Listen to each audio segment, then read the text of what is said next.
C'est le film le plus traumatisant que j'ai vu. On y suit le personnage de Odasu, qui est mystérieusement enfermé pendant 15 ans dans une prison qui est une chambre d'hôtel avec pour seul divertissement une télévision. Il est ensuite mystérieusement libéré et son ravisseur lui donne une mission, comprendre qui l'a enfermé et pourquoi. On suit alors la quête de vengeance de ce personnage, quête qui finira par se retourner contre lui à l'issue du twist final. Visuellement, tout le film est vraiment construit comme un cauchemar pourri et poisseux. La prison du personnage moisit au fur et à mesure que celui-ci est gagné par la folie et la paranoïa. Et lorsque le personnage est libéré, les couleurs restent sales, avec beaucoup de vert qui nous rappellent des teintes très maladives. Tout rappelle l'obscurité et l'ignorance du personnage. La musique est aussi très pesante, mais étrangement addictive, avec beaucoup de sonorités orchestrales, classiques, venant contraster directement avec la violence du film. On est repoussé par ce que l'on voit, mais attiré par ce qu'on entend. Je vais maintenant spoiler le twist final du film, donc si vous ne l'avez pas vu, vraiment allez le voir parce que tout son intérêt réside dans sa chute. Pour rappel, on apprend que le personnage principal, Odasu,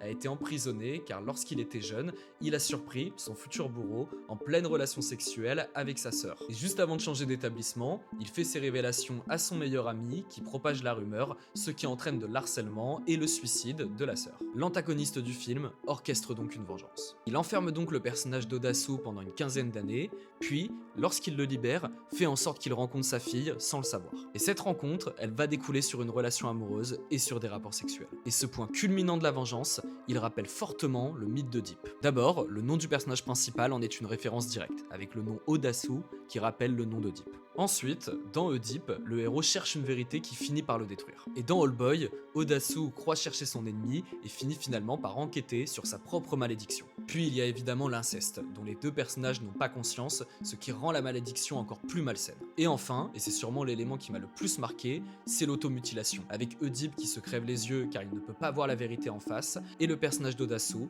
qui se coupe la langue car toute la malédiction a commencé par des rumeurs et car il ne veut surtout pas faire éclater la vérité auprès de sa fille. Dans les deux cas, le châtiment n'est pas la mort, mais la connaissance. Et ce qui m'a le plus laissé bouche bée à la fin du film, c'est que lorsqu'on pense que le personnage principal est finalement libéré de tout ça en provoquant lui-même sa propre amnésie, on se rend finalement compte qu'il a préféré choisir l'ignorance pour continuer sa relation amoureuse avec sa fille.